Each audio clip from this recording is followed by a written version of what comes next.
Bismillahirrahmanirrahim. Assalamualaikum warahmatullahi wabarakatuh. Alhamdulillahi rabbil alamin. Wassalatu wassalamu ala ashrafil anbiya'i wal mursalin nabiyyina wa habibina wa maulana Muhammadin wa ala alihi wa sahbihi ajma'in, amma ba'du. Faya ibadallah, qala Allah ta'ala fi kitabihil karim, a'udzu billahi minasyaitonir rajim, bismillahirrahmanirrahim, ma yalfidhu min qawlin illa ladaihi raqibun atid. Shadaqallahul azim.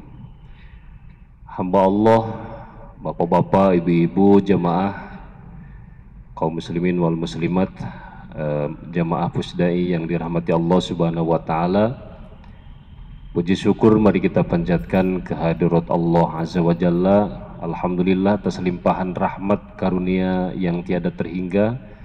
Kita saat ini sudah memasuki hari ke-24 di bulan suci Ramadan.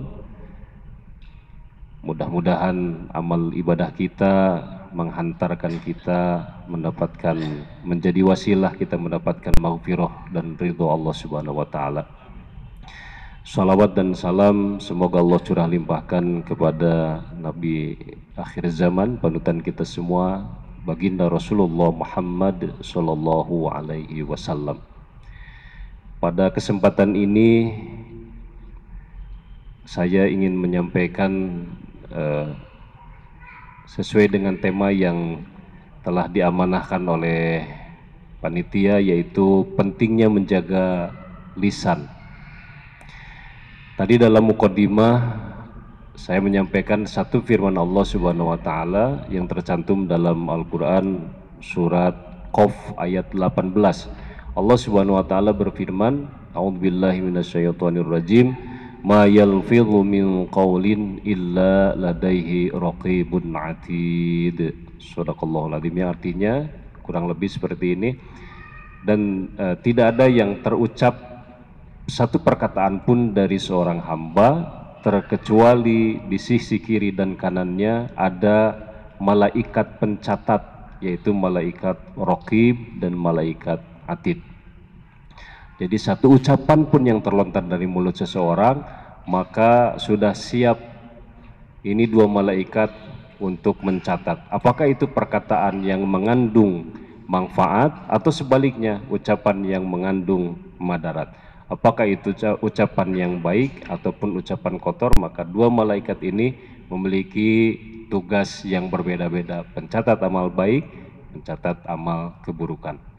Hamba Allah yang dimuliakan Allah subhanahu wa ta'ala, oleh sebab itu penting bagi kita untuk menjaga lisan ini. Karena sekali lagi bahwa lisan yang kemudian ya kita berucap atau berkata-kata itu bisa menjadikan musibah bagi pelakunya atau sebaliknya bisa mendatangkan manfaat bagi pelakunya. Penting kita menjaga lisan, dan Islam telah memberikan tuntunan bahwa lisan ini dalam Islam ini ya setidak-tidaknya ketika dia berucap itu harus mengandung tiga hal.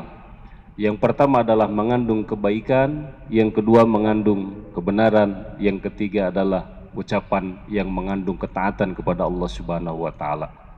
Kalau tidak mengandung tiga hal ini, maka khawatir bahwa ucapan itu akan mendatangkan malapetaka bagi pelakunya. Salah satu di antara ucapan yang mengandung kebenaran dan ketaatan kepada Allah subhanahu wa ta'ala adalah ucapan yang baik, ucapan jujur, kemudian ucapan berupa nasihat, ucapan sebagai bentuk penghormatan kepada saudaranya, ataupun ucapan dalam bentuk memberikan apresiasi penghargaan kepada saudaranya, ataupun ucapan amar ma'ruf dan nahi munkar, ucapan yang mengandung kebaikan dan ketaatan, ucapan yang mengandung kebaikan dan kebenaran. Kemudian di antara ucapan yang mengandung ketaatan kepada Allah subhanahu wa ta'ala adalah ucapan dalam bentuk kalimah thayyibah, ucapan yang baik.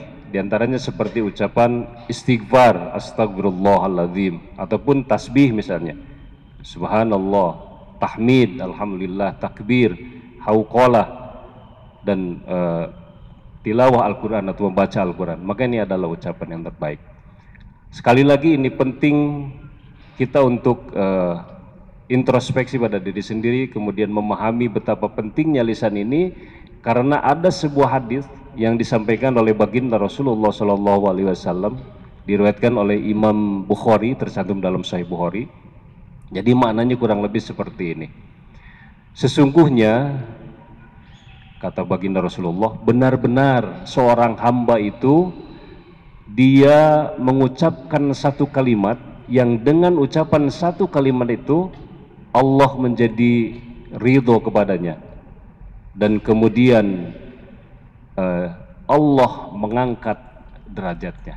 Saya ulangi lagi ya. Benar-benar seorang hamba mengucapkan satu kalimat yang kemudian Allah ridho kepadanya, dan dia tidak menganggap kalimat itu penting, katanya. Tetapi dengan satu kalimat itu Allah mengangkat derajat seorang itu. Kemudian yang kedua, masih lanjutan hadis tersebut, dan benar-benar ada seorang hamba yang mengucapkan satu kalimat dan menjadikan Allah murka dengan kalimat yang terlontar dari mulutnya itu, dan dia menganggapnya tidak penting dengan kalimat itu, sehingga menyebabkan dia masuk ke dalam jurang neraka jahanam. Sekali lagi hadis ini diriwayatkan oleh Imam Bukhari. Jadi dengan kalimat yang terlontar dari ucapan, maka ini berarti menjadi penting untuk kita perhatikan lisan kita. Terlebih lagi ada khusus dalam Al-Quran surat Al-Ahzab ayat 70-71, Allah Subhanahu wa taala berfirman, A'udzubillahi minasyaitonirrajim, ya ayyuhalladzina amanu taqullaha wa qulu qawlan sadida yuslih lakum a'malakum wa yaghfir lakum dzunubakum wa may yuti'illaha wa rasulahu faqad faza fawzan 'azima. Itu ada ya. Wahai orang-orang yang bertakwa, wahai orang yang beriman, bertakwa kalian kepada Allah Subhanahu wa taala, dan ucapkanlah dengan perkataan yang benar, niscaya Allah akan memperbaiki amal-amalmu, mengampuni dosa-dosamu, dan barang siapa yang taat kepada Allah dan Rasulnya, maka sesungguhnya ia mendapatkan kemenangan yang besar. Al-Ahzab ayat 70-71. Hamba Allah yang dimuliakan Allah Subhanahu wa taala, lisan sebagai bentuk ungkapan kita menyampaikan informasi, kemudian kita bisa berkomunikasi, kemudian untuk mengungkapkan perasaan. Jangan sampai sekali lagi lisan ini menjadikan malapetaka bagi kita. Lisan dan lidah itu tidak bertulang, tetapi otot yang sangat kuat untuk menghancurkan sekeping hati, untuk meruntuhkan sebuah perasaan, kemudian untuk memusnahkan sebuah persahabatan. Oleh sebab itu, sekali lagi, berhati-hatilah kita dengan lisan sebagai anugerah dari Allah Subhanahu wa taala, jangan sampai menjadi madarat bagi kita semuanya. Dan ini yang terakhir, bahwa saya pernah naik mobil, naik kendaraan umum, kemudian di depan saya ada seorang ibu-ibu yang kemudian ketika terjadi berhenti secara mendadak si mobil itu karena ada sesuatu hal yang kemudian semua penghuni di dalamnya, penumpang ya, mohon maaf, semua penumpang di dalamnya itu menjadi panik, termasuk yang berada di depan saya, seorang ibu-ibu itu. Mohon maaf, dia dalam kondisi rapih lah kalau dari sisi pakaian begitu. Dan apa yang terlontar dari ucapannya pada saat itu yang terdengar oleh saya adalah kalimat-kalimat seolah-olah dia itu baru keluar dari kebun binatang. Begitu. Kalimat-kalimat yang tidak pantas untuk diucapkan. Itu berarti refleks ya, refleks ucapan lisan yang keluar dari mulutnya. Nah, ini berarti ini membuktikan bahwa lisan kita ini pun bisa mengucapkan sesuatu perkataan sesuai dengan kebiasaan kita pada saat kita hidup di muka bumi ini, begitu. Dan kita harus yang disampaikan oleh baginda Rasulullah SAW, bahwa ucapan terbaik yang keluar terakhir dari mulutmu adalah ucapan kalimat La ilaha illallah. dalam kondisi sakaratul maut. Nah, ucapan yang terakhir, yang terbaik yang keluar dari mulut kita adalah ucapan kalimat la ilaha illallah. Dan sungguh itu sangat berat, terkecuali bagi hamba-hamba yang dipilih oleh Allah Subhanahu wa taala, yang tadi dalam Al-Ahzab ayat 70-71, wa may yuti'illaha wa rasulahu faqad faza fawzan 'azima. Jadi orang yang berupaya untuk kembali kepada Allah Subhanahu wa taala, mengikuti sunnah Rasulullah SAW, karena sesungguhnya syaitan tidak ridho, dia akan selalu mengambil bagian dari setiap langkah kita, dari setiap napas, dari setiap ucapan yang kita keluarkan dari mulut ini. Setan akan senantiasa mengambil bagian, menggoda kita terus agar kita ini tidak mengucapkan kata-kata yang baik, agar lisan ini terbiasa dengan ucapan-ucapan yang mengandung kemurkaan kepada Allah Subhanahu wa taala. Itulah peran setan yang menghembuskan ke dalam diri kita dalam bentuk hawa nafsu ini. Tetapi kita kembali fokus, kita kembali sadar bahwa sesungguhnya lisan ini adalah amanah dari Allah Subhanahu wa taala, yang akan mendapatkan pahala dari Allah manakala kita berucap yang baik.